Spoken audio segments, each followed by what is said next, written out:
Hey there, and welcome back to the channel. Today we're talking about the wilderness. And the wilderness can be a hard place. It can be scary. It can feel lonely. It can feel isolating. It can be frustrating. And I just want you to know that if you happen to be going through your wilderness period, number one, you're not alone.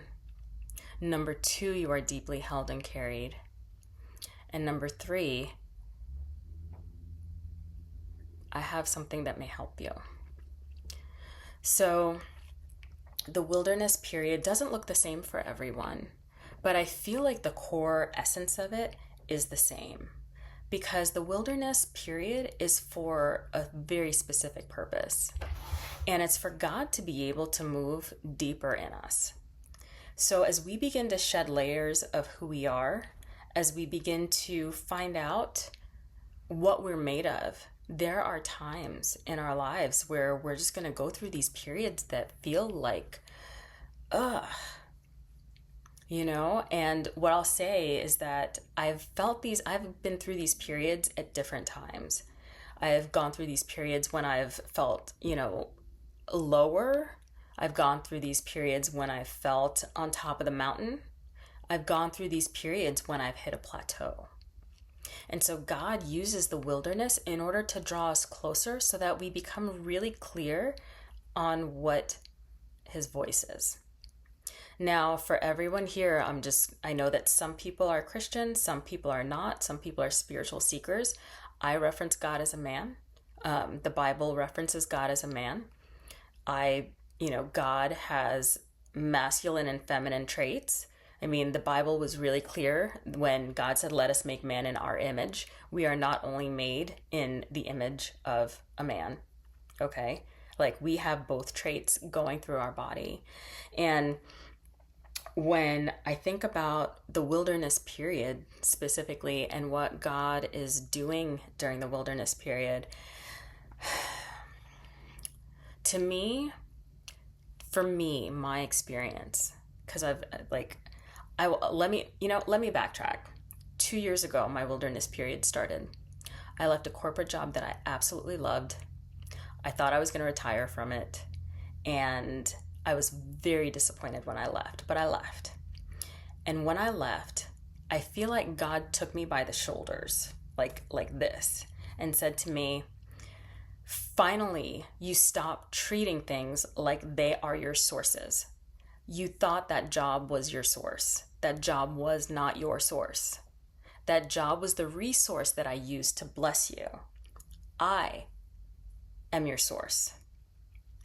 And that lesson is really hard for someone who feels like they can make things happen. They can get things done through not just will, but just through momentum, through desire, through whatever else. But there comes a point that I'm learning when you can want to do all the things you want to do, and God's just like, when you decide to sit, we'll talk. And think about it, if you have kids, there's a point where you let them do what they're doing, and then you're like, okay. So if you're in the wilderness period, I want to say to you that you're not alone. You are not alone at all. And there's a reason that you're there. There's a purpose for you, and it's so big. If the purpose is as simple as I hear God's voice a little bit clearer, so when I'm out of the wilderness period, I can make better decisions about my family or better decisions about you name it, then that's what that wilderness was for you. For me, my wilderness period has been very specific to break me out of the addiction of control. And I know, like, when you hear that addiction of control, you'll hear addiction to substances or to other things, but when you're like, my issue was that I was so accustomed to having to make things happen in my life.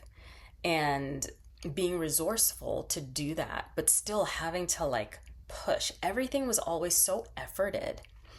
And, I look back on the past 2 years and there isn't one day that God hasn't taken care of me.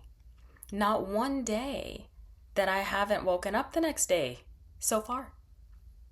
And so if you're in your wilderness period, I want to ask you that. I want to ask you, if you're still here. Because if you are and you're watching this, God hasn't left you. Not at all.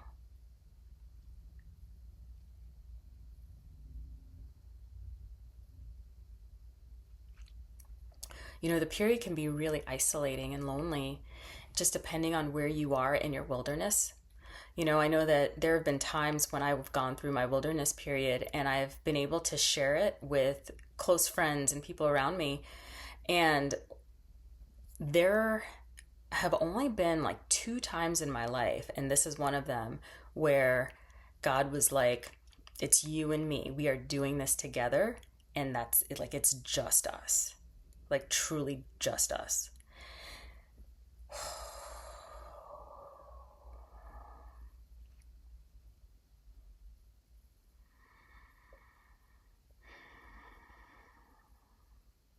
And I can't tell you how much growth comes out of that.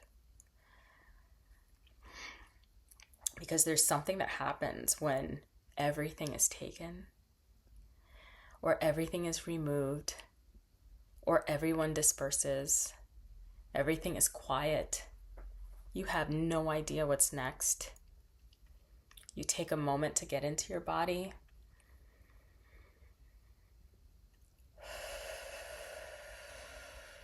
You take a moment to be present.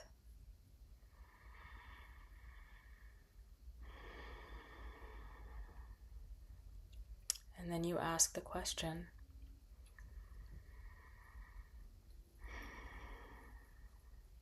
God, I'm an open vessel. I'm here. I'm listening. I'm available. And I desire to grow closer to you so that my will is more aligned with yours. Please help me.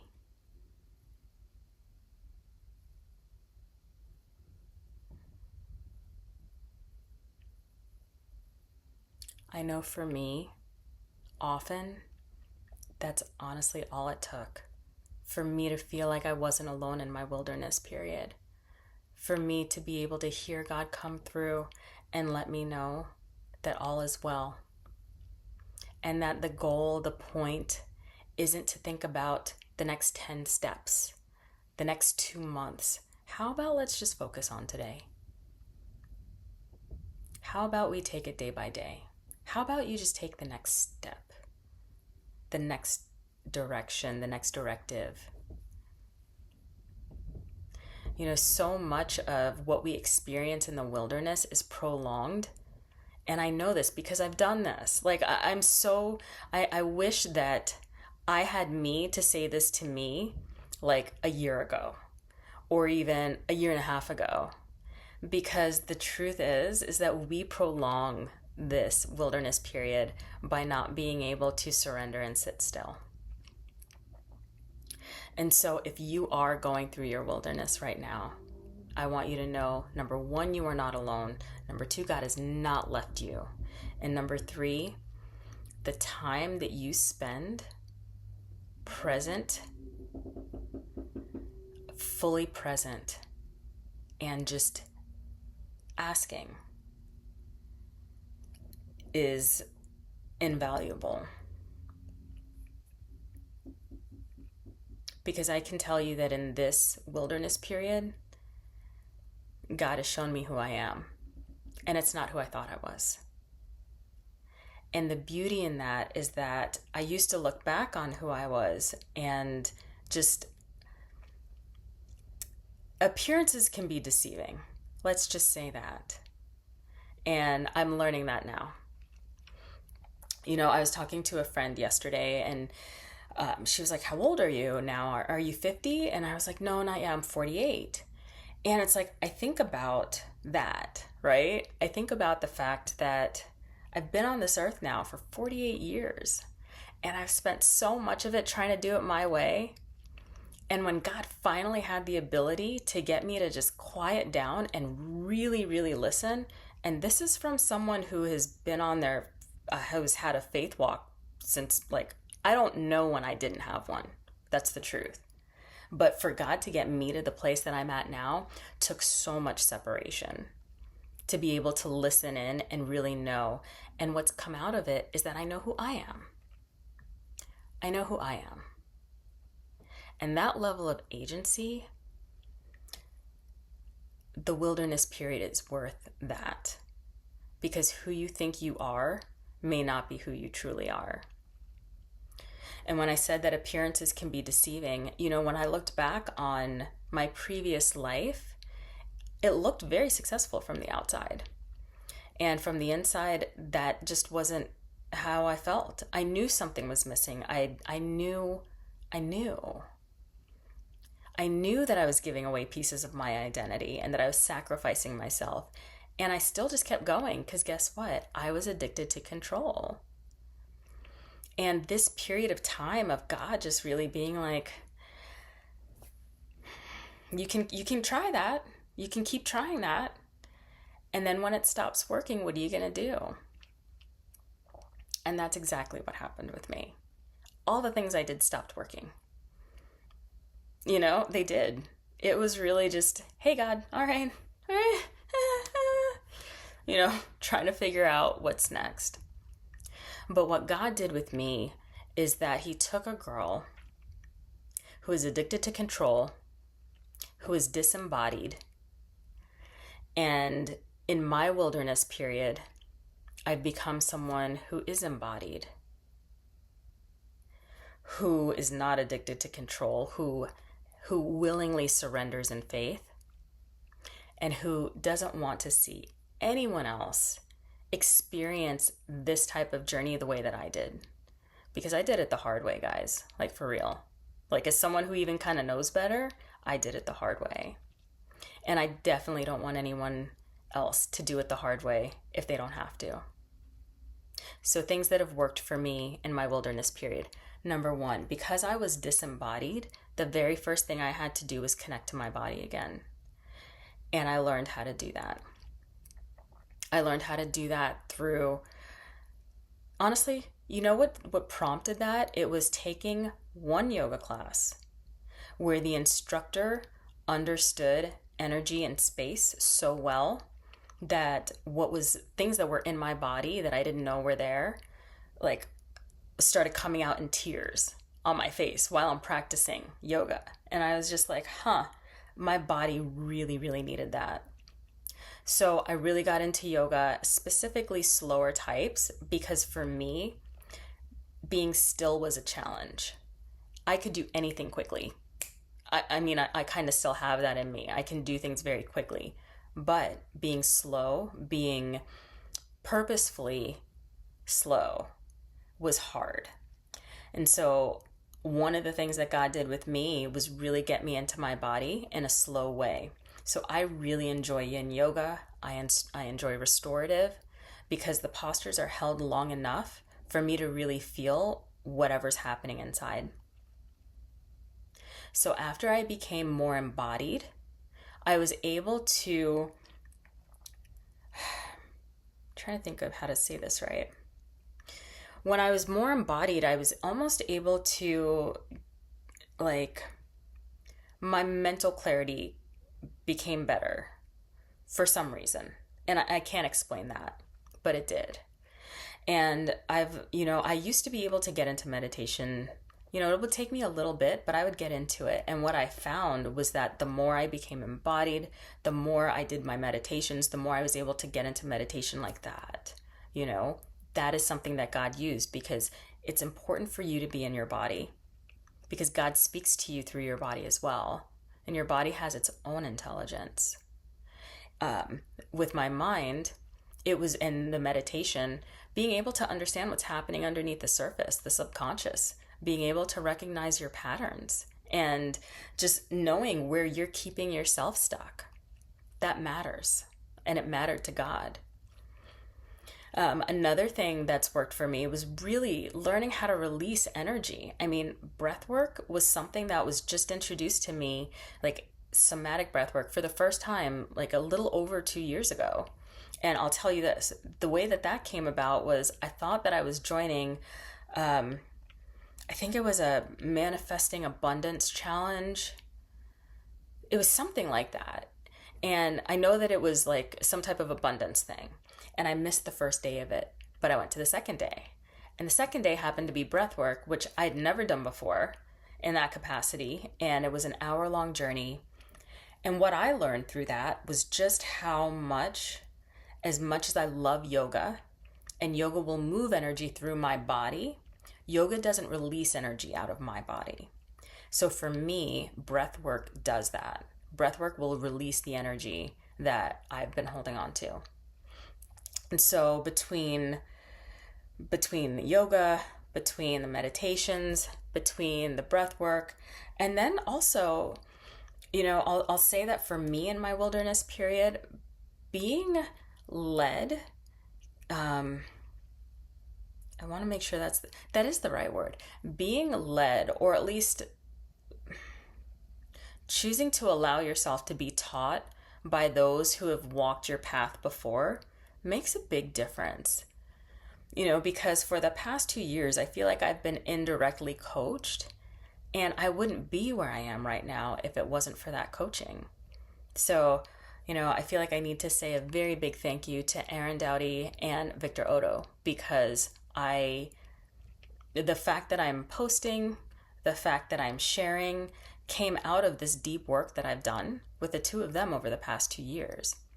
And so what I realize in the wilderness too is that even when it feels isolating or lonely, there is always someone. We have the internet, okay? There's social media everywhere. And even though, yes, you have to be careful with who you're listening to, there's always someone who can relate to your journey and who's out there and who's talking about what they've done and what's helped them. And that person may not even be me for you. But I encourage you, if you are in your wilderness period, to just look things up. Just start putting in how you're feeling and see what comes up for you, because you may really connect with some creator you may connect with a creator who really resonates with what you're going through. And so I encourage you to do that too.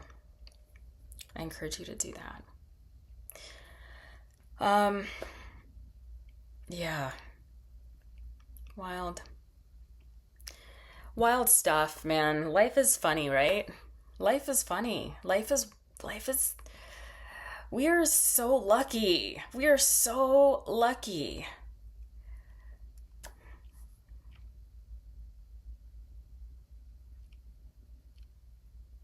You're not alone. There are tools that can help. I've created one that may be helpful for you. It is called In the Quiet. It's a 30-day series that I'm actually releasing one day at a time.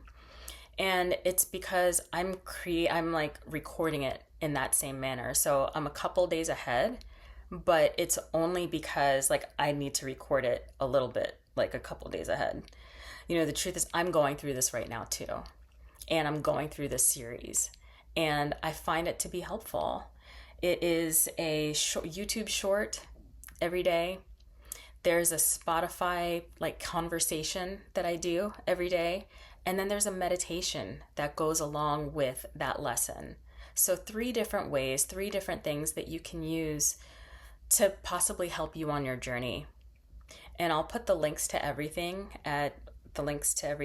wherever you put links. I'm pointing I know where it goes. Guys, So, yeah. I hope that resource is helpful for you, and I would love to pray for you. I'd love to pray for us. Okay. Dear God, thank you for this time that we've had to spend and to share together. Thank you for the person on the other side of this who is hearing my voice. God, thank you for drawing them to this channel. Thank you for drawing them to this message, because if they're here, then this message is for them. Thank you, God, that you love them so completely, so unconditionally. Thank you that you love all of us so much that you pull us into these wilderness seasons in order for us to draw closer to you and for you to draw closer to us. God, thank you so much for being here with us, and thank you for helping us to remember that we are never alone. You are one prayer away. You are one shout away. You are one whisper away. You are right here with us at all times. Father, help us to become a people who come to you more, who come to you with the little things, with the big things, with all of the things, so that we know what your voice sounds like, so that we know when you're saying go right or go left, and when you're saying sit still. God, I ask you to encourage everyone who's going through their wilderness period, who feels alone, who feels abandoned in any way. Father, may they feel your love. May they feel your compassion. May they know that they know that they know that you are inside of them, and that they're okay. Father, may the feelings of peace not be outside external superficiality. Father, may the feelings of peace be true and deeply rooted, like a tree trunk, like a tree, with the roots going all the way down. Father, may the peace that we carry be that type of peace. And may we surrender. May we truly surrender more. And may we not see surrender as defeat. May we be encouraged by surrender and know that as soon as we do, we're allowing you to step in a much bigger way. Father, thank you for empowering us. Thank you for loving us. And thank you for giving us the charge to love each other just as well.